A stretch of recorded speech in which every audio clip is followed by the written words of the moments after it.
I don't know what bothered me more, the fact that I was failing as a husband, or that I was failing as a father. Maybe it was both. I'd spent 20 years building a successful construction company, providing everything my family could want. Nice house, expensive cars, private schools, lavish vacations. But somewhere along the way, I realized I wasn't a husband or father anymore. I was just a wallet with legs. So when I discovered my wife's affair with the city planning commissioner, I didn't get angry. I got strategic. Within 2 months, I had systematically transferred ownership of everything to my ungrateful family, then disappeared to start a new life in Costa Rica. They got exactly what they thought they wanted, all the expensive things I'd provided. What they didn't realize was that those things came with payments, insurance, and maintenance costs they'd never had to worry about. Watching their perfect life crumble from my beachside condo was the most satisfying revenge I've ever experienced. Quick, drop a comment telling me where you're watching from and whether you've ever felt taken for granted by your own family. Now, if you've ever been treated like nothing more than a provider while getting zero respect, smash that subscribe button because this story is about a man who gave his family everything they asked for and then some. Hit that like button if you think people who only value you for your money deserve to learn what life costs without you. Let's dive into this calculated disappearance. My name is Robert Chin, and I spent the last 20 years building something I was proud of, Chin Construction Company. What I thought I was building was a legacy for my family. What I actually built was a golden cage that trapped me while everyone else lived free on my dime. My business partner Dave Williams and I grew up together in Portland, Oregon. We were best friends from elementary school through high school, and when we finished our construction management degrees, we decided to start our own company. Dave and I were incredibly business-focused. We figured out early that keeping customers happy and employees loyal was the key to success. We hired good people, including several who had been given second chances after making mistakes in their past. In 15 years, we built Chin Williams Construction into one of the most respected firms in the Pacific Northwest. We both married our college sweethearts and started families. Dave and his wife Carmen had 3 kids, while my wife Lisa and I had twins, a boy named Alex and a girl named Emma. We both had large houses in the suburbs, enjoyed nice dinners out, took expensive vacations, and drove luxury cars. Life was good. Or so I thought. The first sign of trouble came when Lisa started getting involved in various social causes. I wasn't against her having interests, but politics had never been part of our household. Suddenly, every conversation became about current events, social justice, and progressive causes that I honestly didn't care much about. I tried to avoid these discussions, but the more I tuned out, the more determined she became to engage me. It was like having 2 different news channels playing at the same time. She'd present one viewpoint, and I'd just want to talk about literally anything else. As Lisa and I grew more distant, so did my children and I. I'd tried for years to get my son Alex interested in some kind of activity with me. I didn't care if it was sports, hiking, or working on cars, anything that would let us spend time together. All he wanted to do was play video games and, as I discovered later, experiment with substances I'd rather not think about. All my efforts to connect with him were rejected. Finally, Lisa told me with cold finality, just leave him alone and mind your own business. I might have fought harder, but Alex was actually smirking at me when she said it. The message was clear: I was the outsider in my own family. My daughter Emma was becoming a clone of her mother. She used to be Daddy's little girl, but now she barely acknowledged my existence. I couldn't count all the piercings and tattoos she'd gotten, despite being only 17. She loved accompanying her mother to political rallies and social meetings, but wouldn't even consider going with me for ice cream or to see a movie. The breaking point came when I refused to donate company money to one of Lisa's causes. They wanted funding for a controversial program that went against everything I believed in. When I said no, Lisa didn't speak to me for a week. The silent treatment in my own home was almost a relief.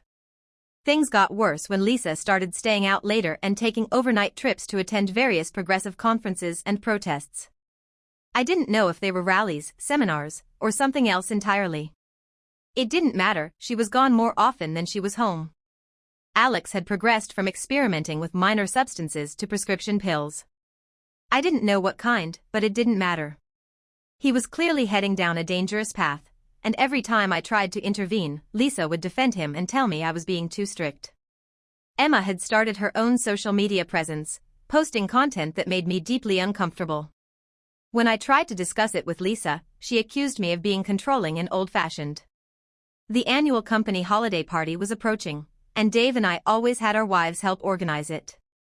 Carmen was more than happy to help, but she had to drag Lisa kicking and screaming to participate. Lisa complained constantly about having to associate with those people, meaning our employees and their families. Carmen did an excellent job with the party. She tried to share credit with Lisa, but Dave and I both knew better. We had great food, reasonable drinks, and 100% employee participation. I think the annual bonus checks had something to do with that. Lisa and the kids were there, of course, but they didn't seem to be enjoying themselves. They stood apart from everyone else, looking like they'd rather be anywhere else. That's when Miguel Rodriguez, one of our foremen, asked to speak with me privately. Miguel had been with us for 8 years and was one of our most trusted employees. Miguel spoke nervously, his voice low and hesitant. "Mr. Chin, I don't want to cause problems, but my wife Rosa saw something today that she thought you should know about." I nodded for him to continue. He looked around uncomfortably before continuing. "Rosa works at the downtown Marriott in housekeeping. She's been there for 3 years. Your wife and Commissioner Bradley have been using the same suite twice a week for the past 6 months. They always stay about 3 hours and always book the same room." I felt like I'd been punched in the stomach. Commissioner Bradley, David Bradley, the city planning commissioner who had helped us secure several major contracts over the years. A married man with grown children who had been a guest at our dinner table multiple times. I managed to speak despite the shock. "Thank you for telling me, Miguel. I appreciate your honesty." He looked relieved that I wasn't angry at him. "Rosa didn't want to say anything, but she felt you deserved to know." I gave Miguel a raise the following Monday. That night, I got a lecture from Lisa about leaving the party early. The kids weren't happy either. Apparently, I'd embarrassed them by not staying for the whole event. I just smiled and went to my office to think. Monday morning, I was waiting in the lobby of Bradley Real Estate when David Bradley's wife Patricia arrived. She owned one of the most successful real estate firms in the city, and her face was on bus stop advertisements all over town. Patricia looked at me with knowing eyes and spoke calmly. "I wondered when you were going to show up, Mr. Chen. It took you long enough." I followed her into her office, genuinely surprised by her reaction. She settled behind her desk with business-like efficiency. "I'm not going to rehash all the drama, Robert. I just want to know what you're planning to do. I have a lot of projects in motion, and I don't want you to mess things up by doing something rash." This wasn't what I'd expected at all. I'd figured I was going to be the one delivering shocking news. "Patricia, I'm apparently way behind here. I just found out about this situation, and I have no idea what to do next." She smiled grimly. "Robert, I've known about it for 8 months. I should have contacted you earlier, but I had a lot of arrangements to make. I didn't want you doing something impulsive that would ruin my plans." "What kind of plans?" Her voice turned cold with determination. "The kind that ensure my husband faces consequences for his actions while I protect my assets and reputation." Over the next month, Patricia and I became unlikely allies.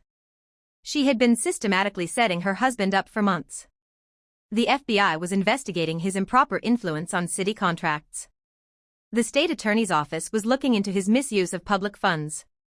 The city council was reviewing his expense reports, particularly the hotel bills he'd been charging to the taxpayers. Patricia had carefully kept all her business dealings separate from his and had been quietly liquidating assets and transferring them to offshore accounts. She was brilliant, methodical, and completely focused on her own survival. Patricia asked during one of our strategy sessions, "What about your situation? What are you planning to do?" I'd been thinking about that constantly. I don't want a messy divorce. I don't want to fight over assets or custody. I want something cleaner. "What do you mean?" "I want to give them exactly what they think they want, and then let them deal with the consequences." Patricia's eyes lit up with understanding. "Now that's interesting. Tell me more." My plan was simple but required perfect timing. I was going to give my family everything they thought they wanted: the house, the cars, the expensive lifestyle, and then remove myself from the equation entirely. First, I needed to restructure my business interests. I offered to sell my half of Chin Williams Construction to Dave and Carmen for a symbolic amount, $1,000. Dave protested with genuine concern. "Robert, there's no way we can afford to buy you out. You know we can't match what your half is worth." "I'm not asking you to. I'm asking you to take over completely. You don't need me to run the business anymore, it practically runs itself. All I want is a consulting fee whenever you need advice." Dave was confused but agreed. We had our company lawyer draw up the papers. Dave and Carmen were concerned I was making a mistake, but I assured them I had it covered. Next, I announced to my family that we were moving to a new house. Lisa's ears perked up, she'd been wanting to move to a more prestigious neighborhood for years. The kids weren't thrilled about leaving their friends, but they got interested when I mentioned the new house had a pool and a 3-car garage. The house I'd chosen was twice the size of our current one and cost more than twice as much. The kids would each have their own bathroom, and Lisa was excited about the professional kitchen. To top it all off, I told them we'd all be getting new cars. For once in years, I was the hero of the family. Patricia handled all the real estate transactions. I thought it was fitting to have my wife's lover's wife manage the deals. The paperwork was complex, but Patricia made it seem routine. The first stack of papers took care of selling our current house. Lisa and I both signed everything, and we cleared $400,000 on the sale. The money was electronically deposited into our joint account. The papers for the new house were more interesting. Lisa was thrilled when I told her I was putting the house in her name for tax purposes. What she didn't notice was that it wasn't actually a purchase contract, it was an option to buy. If she'd read the fine print, she would have seen that the option was for 90 days. If the actual purchase wasn't completed by then, the price would increase by $100,000 and the $35,000 option fee would be forfeited. After everything was signed, Patricia handed Lisa the keys with professional courtesy. "Here are the keys to your new house." Lisa was bubbling with excitement all the way home. She'd never expected me to actually put the house in her name. The next day was car shopping day. Alex chose a BMW, which I expected. Emma surprised everyone by picking a bright red Jeep Wrangler. Lisa went with a white Mercedes SUV. I explained to the kids the importance of establishing credit, and they seemed to understand. That made it easy to have all 3 cars financed in their names. What they didn't think about was that someone would have to make the monthly payments. I put 90 days of insurance on all 3 vehicles. The total cash outlay came to about $8,000, mostly for down payments and registration fees. A good investment, in my opinion. 1 week later, we were all settled into our new home. Lisa was busy decorating with her unlimited furniture budget. The kids were enjoying their new cars and larger bedrooms. Everything seemed perfect. Meanwhile, Patricia and I had been growing closer as we worked together on our respective exit strategies. We were meeting daily, sometimes to coordinate our plans, sometimes just to talk. We'd become comfortable with each other in a way that felt natural and unforced. Patricia asked one day with casual interest, "Robert, have you ever been to Costa Rica?" "Just as a tourist once." "Why?" "I have an opportunity to buy a beachfront condo in Tamarindo. It's $1 million property, but I was thinking we could go in together as partners." The idea was intriguing. "Half and half?" "Exactly. I like using other people's money for investments, and besides, I enjoy your company." It was amazing that I'd agreed to move to another country with a woman I'd only known for a few weeks. But Patricia was intelligent, organized, and had a plan for everything. More importantly, she treated me like an equal partner, not a walking ATM. 2 weeks later, David Bradley was arrested. I don't know which agency got him first, the FBI, the state attorney, or the city council. He wasn't a major criminal, just a small-time official who'd gotten greedy and careless. Patricia and I were already in Costa Rica when the news broke. She'd sold her real estate business and most of her properties. I'd transferred my consulting agreement with Chin Williams to a Cayman Islands corporation and set up automatic payments to a Costa Rican bank account. I never bothered to confront Lisa about her affair. I never needed incriminating photos or phone records. I wasn't planning to get a divorce, I was planning to do what 23% of fathers do when their families fail them. I was just going to disappear. 3 months later, I was living in paradise. Patricia and I had settled into our beachfront condo, and our relationship had evolved naturally from business partnership to genuine companionship. We'd never had a traditional courtship, it was more like we'd both recognized that we made a good team. Patricia had taken up golf and made friends with a group of expat women who played 3 times a week. I'd decided to try painting, something I'd always wanted to do but never had time for. Every morning, I'd set up my easel on the beach and work on landscapes. I wasn't very good at it, but I was improving. It was a peaceful, stress-free lifestyle that I'd never imagined possible. I'd been avoiding contact with home, but I finally called Dave to check on the business. Dave's voice was warm and excited when he answered. "Robert. It's about time. I was beginning to think you'd fallen off the earth. How's life in Costa Rica?" For 10 minutes, we talked about my new life. Dave was amazed by the changes in me. I sounded relaxed and happy for the first time in years. I finally broached the subject I'd been avoiding. "Dave, I hate to bring this up, but can you update me on my family situation?" Dave's tone became more serious. "I don't know everything, but I'll tell you what I can. Things aren't going well without you." "How so?" "Alex got arrested last month. Drug possession with intent to distribute. Since he was over 18, they treated him as an adult. The car was impounded, and Lisa couldn't afford bail." I felt a momentary pang of sadness, but then reminded myself that I'd tried to help Alex for years. "What about Emma?" "She took off about 6 weeks ago. Said she was going to Los Angeles to become an influencer or something. Left the Jeep at the airport and hasn't been in contact since." "And Lisa?" Dave's voice carried a mix of sympathy and frustration. "She's been coming by the office regularly, hoping to catch you. She doesn't believe me when I tell her you're gone. She was furious when she got the notice about the house option expiring. She had to move out last month." I couldn't help but smile. "Did she figure out the car payments?" Dave actually laughed. "All 3 cars got repossessed. Her credit cards are maxed out, and she can't even afford an Uber. I don't know how she's getting around."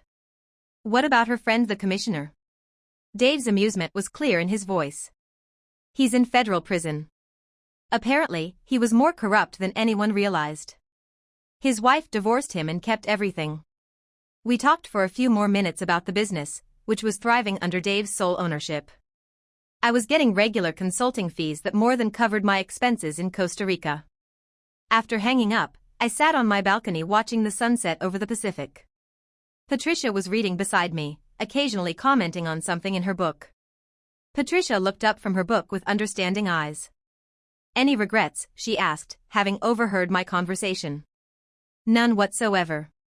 I spent 20 years providing for people who never appreciated it. Now they can learn what things actually cost." "Do you miss them?" I considered the question carefully. I miss the idea of them. I miss the family I thought I had.